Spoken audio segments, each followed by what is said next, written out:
Monster in My Pocket was a toy line by Matchbox starting in 1990. Since then, there were 11 series and over 200 monsters produced, along with a whole slew of media ventures and collectibles. These included board games, fanny packs, collector's cards, sticker albums, comics, annuals. There was a cartoon. And now we're just monsters in her pocket. There's a game for the Nintendo Entertainment System. And there was even an audio cassette album by Monster Rock. He's a monster. Monster in my pocket. Despite having such a heavily backed franchise, Monster in My Pocket didn't really take off in the United States. It was much more popular in Europe, where I live, and Latin America. These are approximately 1 inch high rubber monsters in an assortment of colours. And all the monsters were based on real monsters, I suppose you could say, whether that was folklore, religion, mythology, fantasy, sci-fi. Every single monster had a very rich backstory. Most of the names were simplified to avoid copyright or causing other kinds of upset. Originally, the figures were just done in the 4 colours, the red, yellow, olive green and purple, and later releases saw them in neon colours. There are also colours that were exclusive to the board game, like a really dark blue and a really dark green, and certain countries had their own colour versions as well. I believe the Peruvian colours are the rarest and the most sought after, and as you can see, I sadly have none of those. There was also a white glow-in-the-dark one that I think was with the board game. And my personal experience with Monster in My Pocket stems back to 1990 and a family caravan holiday to Cornwall. We had a coach trip for a day out in Plymouth, and in the Plymouth Woolworths, my parents bought me the Battle Pack cards, which came with 2 monsters, Beast and the Witch. And I think, or I assume, at least looking back at what was released, I must have had a 12 pack as well.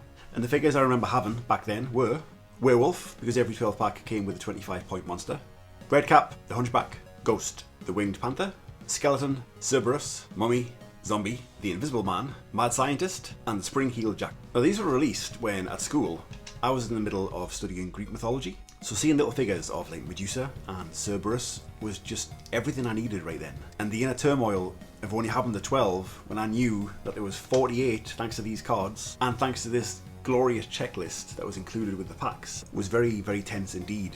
I remember sitting at the dining table in this caravan with my 12 monsters, well my 14 monsters, just studying the detail and reading the tiny little bios just to try and get some sort of images in my head of what these monsters were about, what they would get up to. Like for example, Redcap. He is Scottish, he's an evil goblin who lives in the old ruins and dyes his cap with blood. Now, that's pretty gruesome, and as a, 9-year-old kid?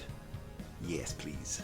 I think I actually got just as much, if not more, enjoyment from the battle cards. These are very much a standard top trumps kind of affair, like I'll pick one at random. You go with Baba Yaga. Each monster had an overall point ranking from 5 to 25, increasing in increments of 5. And they're also ranked on their intelligence, their strength/weaponry, their speed, and their weakness/limitations.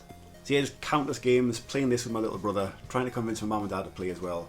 I'm pretty sure there was at least a few times when all 4 of us played, and I can just imagine how happy little Dave would have been right then.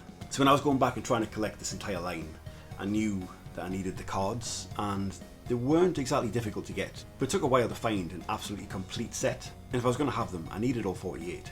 Be it owning stuff again, like the cards and the checklist, and I have to thank my mate Rich for this, because he, for Christmas one year, managed to track down this, and I always butcher the pronunciation of this, the Sharon. It's mad, a 1 inch monster, a tiny old pamphlet, yet they mean a lot to me. My wife and I, well, before we got the dog, made custom advent calendars for each other, and I think she had me about 10 Monster in My Pockets that I needed, and they were like advent calendar gifts for days in just December, and that was awesome. And to complete the line, I think I ended up needing something like 15 or 16, and there was a Greek toy seller on eBay who had pretty much every single one of them, and I just put in one final bulk order and completed the set in one fell swoop, because I am a massive impatient toy doofus.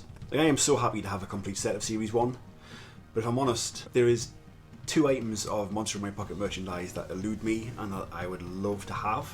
Number 1 is the Rock album on cassette, because as cheesy as it would be, just, I don't know, having a cassette would be like the ultimate nostalgia companion to these figures.